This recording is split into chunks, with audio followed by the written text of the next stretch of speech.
Dear Esther, the morning after I was washed ashore, salt in my ears, sand in my mouth, and the waves always at my ankles, I felt as though everything had conspired to this one last shipwreck. I remembered nothing but water, stones in my belly and my shoes, threatening to drag me under to where only the most listless of creatures swim.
There was once talk of a wind farm out here, away from the rage and the intolerance of the masses. The sea, they said, is too rough for the turbines to stand. They clearly never came here to experience the becalming for themselves. Personally, I would have supported it. Turbines would be a fitting contemporary refuge for a hermit. The revolution and the permanence.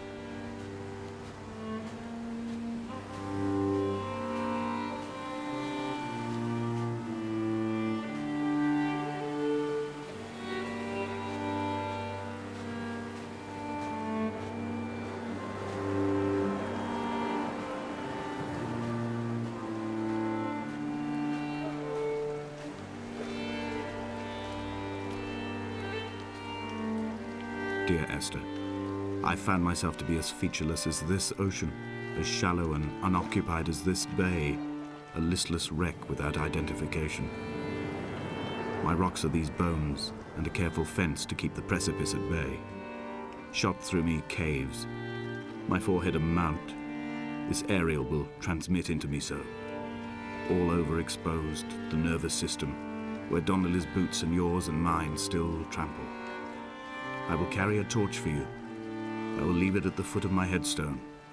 You will need it for the tunnels that carry me under.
A wonderful sight.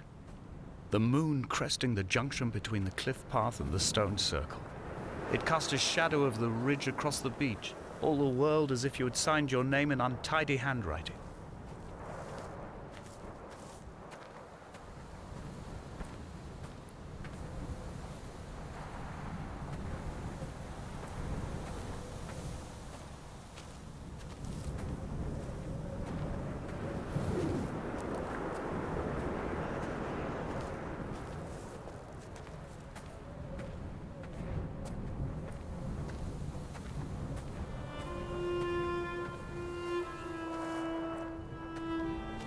When someone had died or was dying, or was so ill they gave up what little hope they could sacrifice, they cut parallel lines into the cliff, exposing the white chalk beneath. You could see them from the mainland or the fishing boats, and know to send aid or impose a cordon of protection, and wait a generation until whatever pestilence stalked the cliff paths died along with its hosts. My lines are just for this: to keep any would-be rescuers at bay. The infection is not simply of the flesh.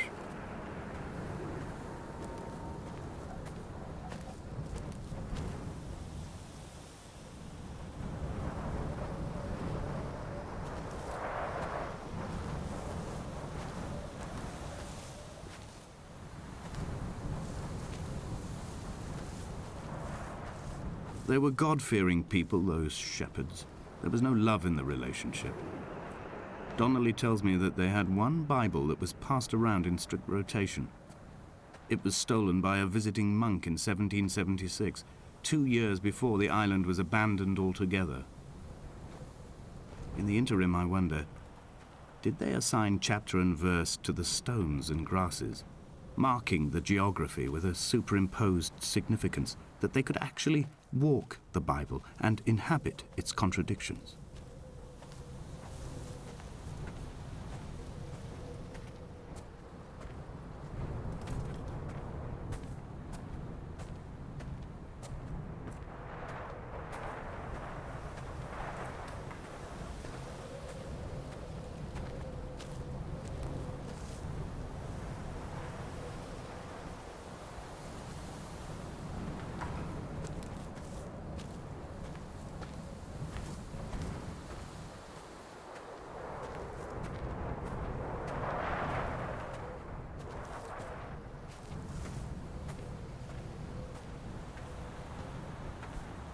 Dear Esther, I met Paul. I made my own little pilgrimage. My Damascus, a small semi-detached on the outskirts of Wolverhampton. We drank coffee in his kitchen and tried to connect to one another. Although he knew I hadn't come in search of an apology, reason or retribution, he still spiraled in panic, thrown high and lucid by his own dented bonnet. Responsibility had made him old. Like us, he'd already passed beyond any conceivable boundary of life.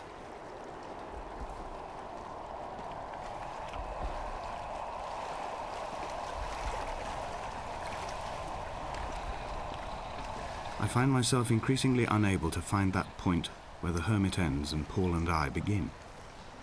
We are woven into a sodden blanket, stuffed into the bottom of a boat to stop the leak and hold back the ocean. My neck aches from staring up at the aerial. It mirrors the dull throb in my gut where I am sure I've begun to form another stone. In my dreams, it forms into a perfect representation of Lot's wife, head over her shoulder, staring along the motorway at the approaching traffic in a vacuum of fatalistic calm.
He still maintains he wasn't drunk, but tired.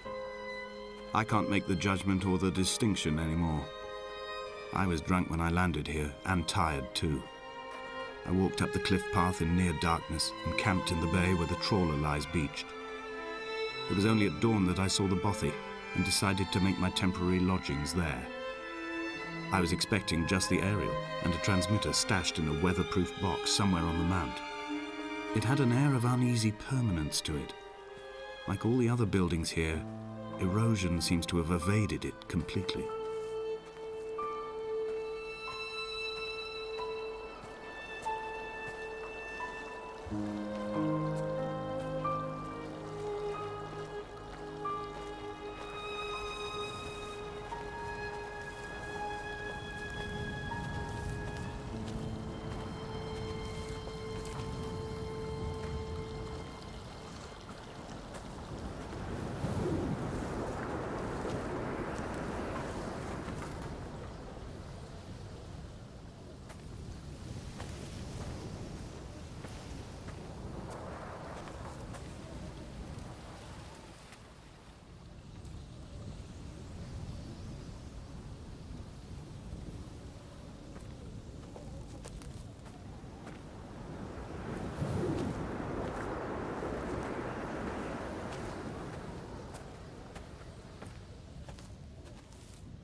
Dear Esther, I have now driven the stretch of the M5 between Exeter and Bristol over 21 times.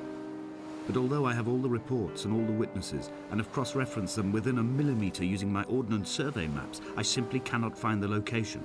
You'd think there would be marks to serve as some evidence. It's somewhere between the turn-off for Sanford and the welcome brake services. But although I can always see it in my rear-view mirror, I have as yet been unable to pull ashore.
I had kidney stones, and you visited me in the hospital. After the operation, when I was still half submerged in anesthetic, your outline and your speech both blurred. Now my stones have grown into an island and made their escape, and you have been rendered opaque by the car of a drunk.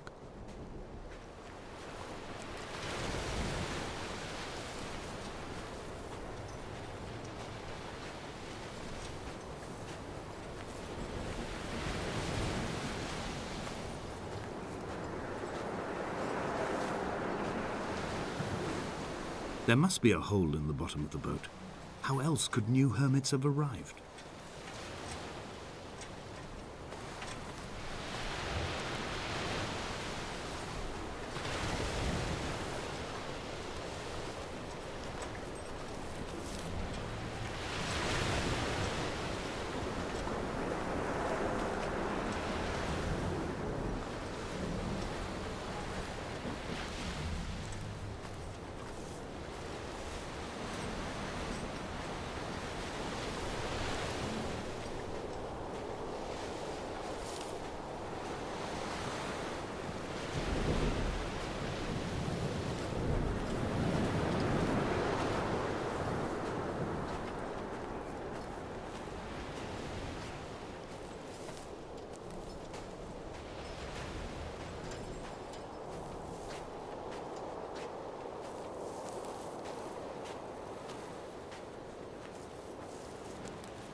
Is this what Paul saw through his windscreen? Not Lot's wife looking over her shoulder, but a scar in the hillside, falling away to black forever.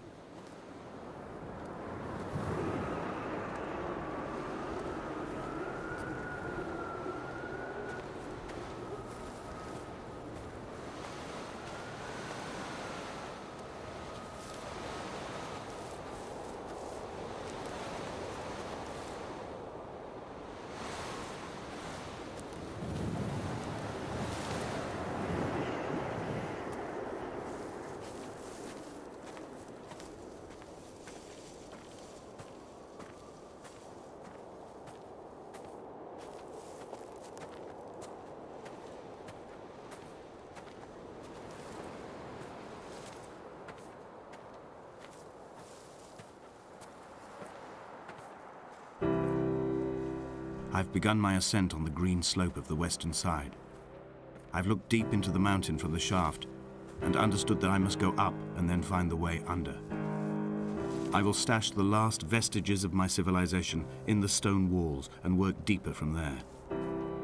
I'm drawn by the aerial and the cliff edge. There is some form of rebirth waiting for me there.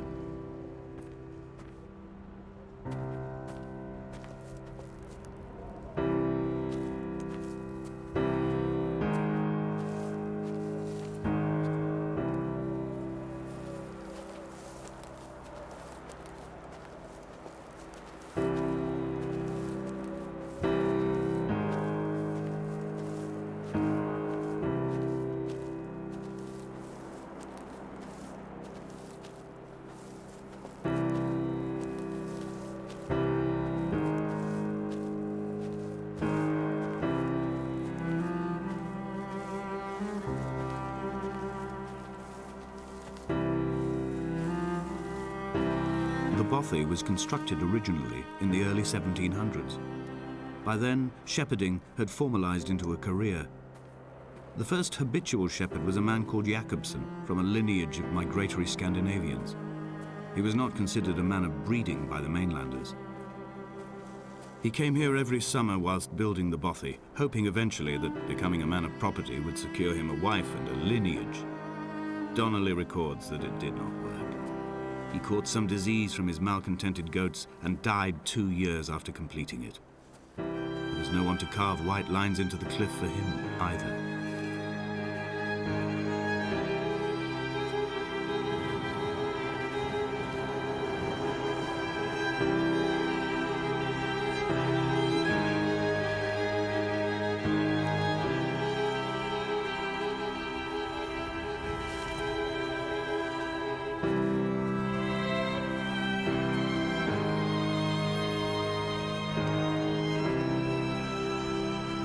My heart is landfill, these false dawns waking into the still never light. I sweat for you in the small hours and wrap my blankets into a mass. I have always heard the waves break on these lost shores, always the gulls forgotten. I can lift this bottle to my ear, and all there ever is for me is this Hebridean music.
He left his body to the medical school and was duly opened out for a crowd of students 21 days after his passing.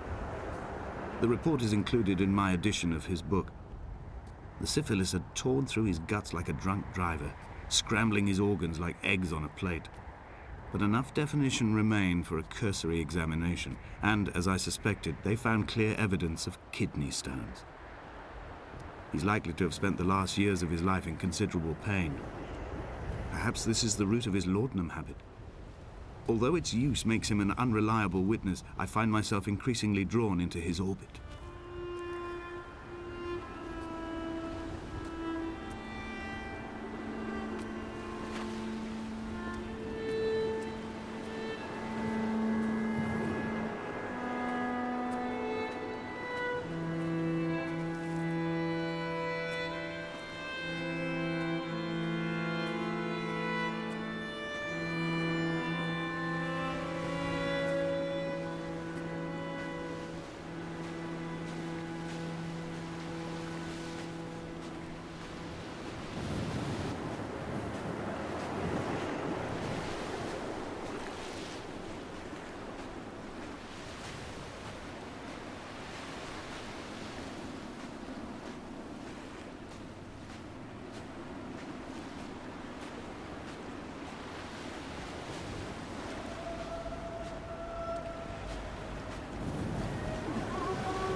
Donnelly's addiction is my one true constant.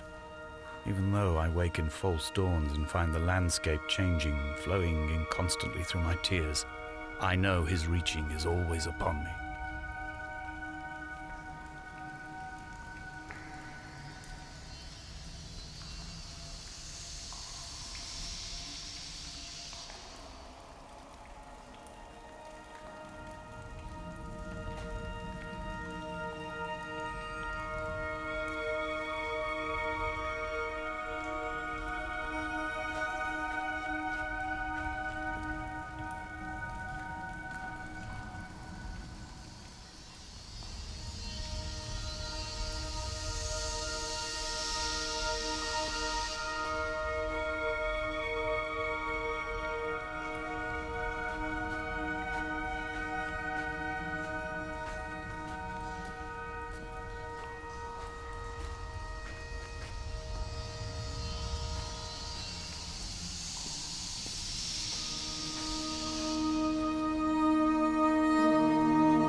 They'd stop the traffic back as far as the Sandford Junction and come up the hard shoulder like radio signals from another star.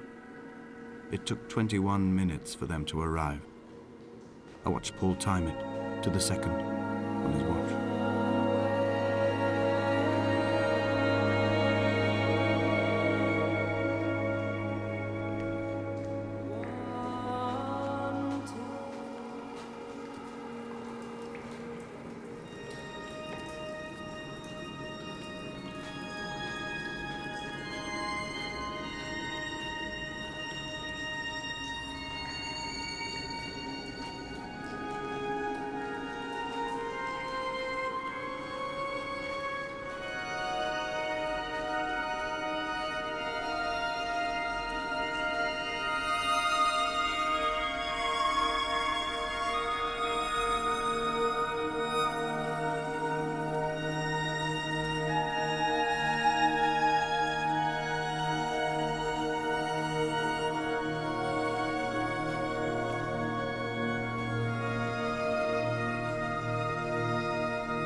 I'm traversing my own death throes. The infection in my leg is an oil rig that dredges black muck up from deep inside my bones.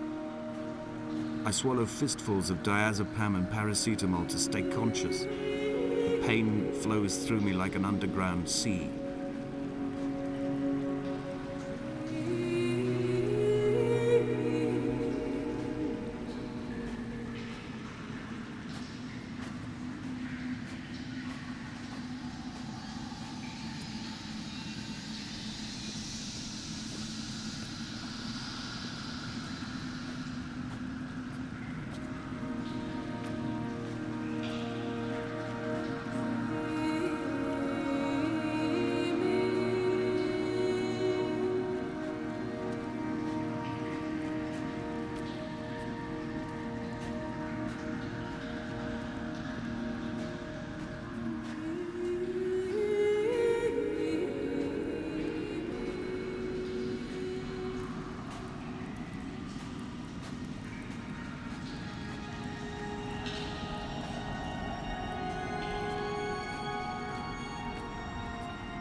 This cannot be the shaft they threw the goats into. It cannot be the landfill where the parts of your life that would not burn ended up. It cannot be the chimney that delivered you to the skies. It cannot be the place where you rained back down again to fertilize the soil and make small flowers in the rocks.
sat here and watched two jets carve parallel white lines into the sky. They charted their course, and I followed them for 21 minutes until they turned off near Sanford and were lost. If I were a gull, I would abandon my nest and join them. I would starve my brain of oxygen and suffer delusions of transcendence. I would tear the bottom from my boat and sail across the motorways until I reached this island once again.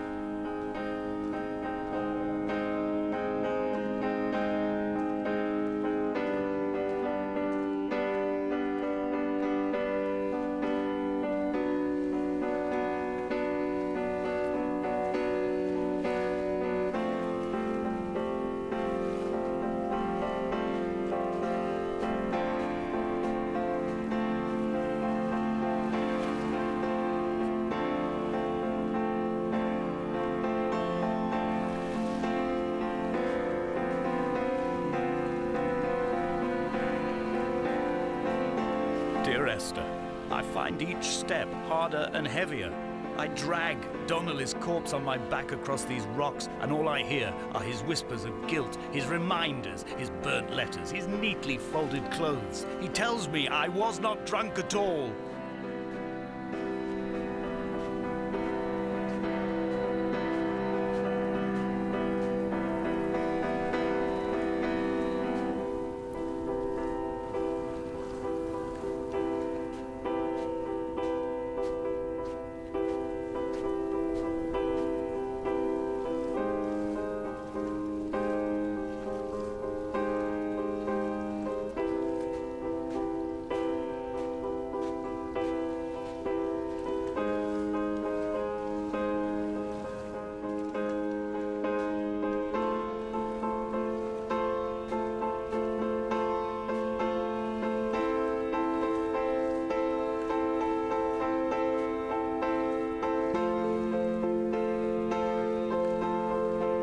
There were chemical diagrams on the mug he gave me coffee in, sticky at the handle where his hands shook. He worked for a pharmaceutical company with an office based on the outskirts of Wolverhampton.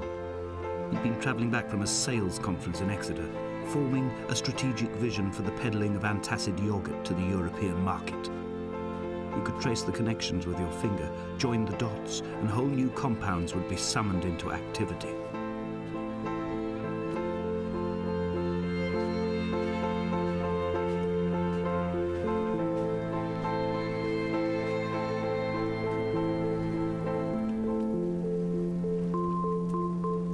From here, I can see my armada. I collected all the letters I'd ever meant to send to you, if I'd have ever made it to the mainland, but had instead collected at the bottom of my rucksack, and I spread them out along the lost beach.